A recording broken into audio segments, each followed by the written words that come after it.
Life में कुछ experience ऐसे होते हैं जो सोचकर हंसी भी आती है और रोना भी आता है। मतलब वो हंसी में छुपा हुआ दुख वाला मामला है। अब मेरा पहला जॉब इंटरव्यू ले लो। मैं इंटरव्यू हॉल में बैठा हुआ था, घबराया हुआ। टेबल पर मैंने अपना बायोडेटा एकदम ऐसे रखा हुआ था जो किसी पुराने अखबार जैसा लग रहा था, क्योंकि जितने भी मिले थे मुझे, जो भी डॉक्यूमेंट मेरे थे, उसको मैं इस तरीके से फेंक दिया था कि उसका कोई काम नहीं पड़ेगा। पर आखिरकार मैं भी इंटरव्यू देने के लिए आ ही गया। मैं जब इंटरव्यू हॉल में पहुंचा तो सामने बैठा हुआ इंटरव्यूअर की शक्ल देखकर ऐसा लग रहा था कि बंदा मुझे जॉब देने से ज़्यादा मुझे इंटरव्यू रूम से बाहर फेंकने में इंटरेस्टेड है। अब उस इंटरव्यूअर ने मेरा इंटरव्यू लेना शुरू किया। तो शिवम, बताइए, आपके पास क्या क्या स्किल्स है?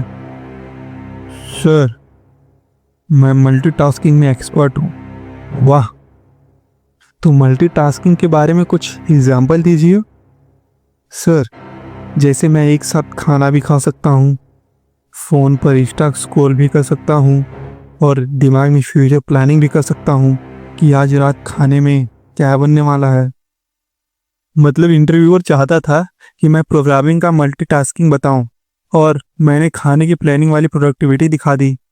और मैंने इतना कुछ बता दिया, बेचारे इंटरव्यूअर को भी समझ में नहीं आया, बेचारा वो भी कंफ्यूज हो गया।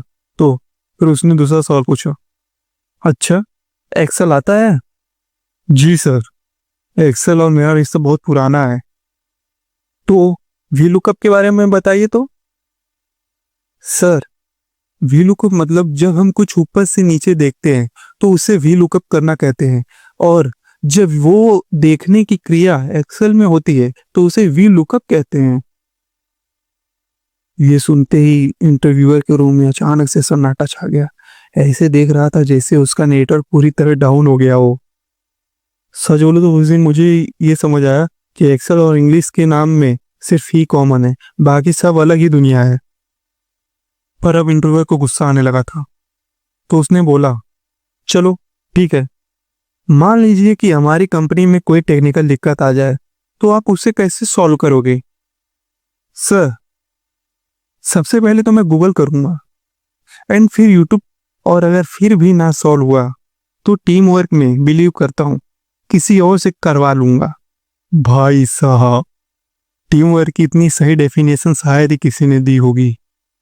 फिर उसने मुझसे एक और सवाल पूछा, मान लीजिए कंपनी डूब रही हो, तो आप क्या करेंगे?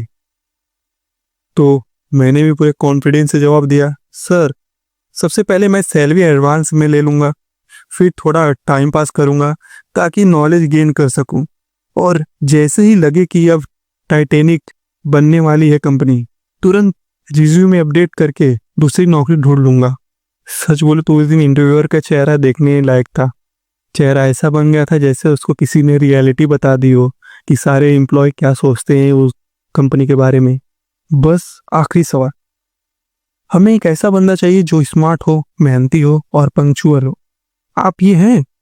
सर, मैं मेहनती नहीं हूँ पर स्मार्ट हूँ, पंक्चुअल नहीं हूँ पर फ्लेक्सिबल हूँ। यानी मैं वो हूँ जो आपको चाहिए, पर वो भी हूँ जो नहीं भी चाहिए। तो दोस्तों, सीख ये मिलती है कि जुगाड़ हर जगह नहीं चलता। इंटरव्यू में जाने से पहले गूगल कर लो, वरना बाहर आकर ओला ऑटो ही बुक करनी पड़ेगी। तो गाइस, अगर आपको ये वीडियो अच्छी लगी हो तो चैनल को लाइक, शेयर और सब्सक्राइब जरूर करना। और हाँ, थोड़ी आवाज़ मेरी इसमें कमज़ोर है, मैं ठीक करने की कोशिश करूँगा। और वीडियो देखने के लिए थैंक यू।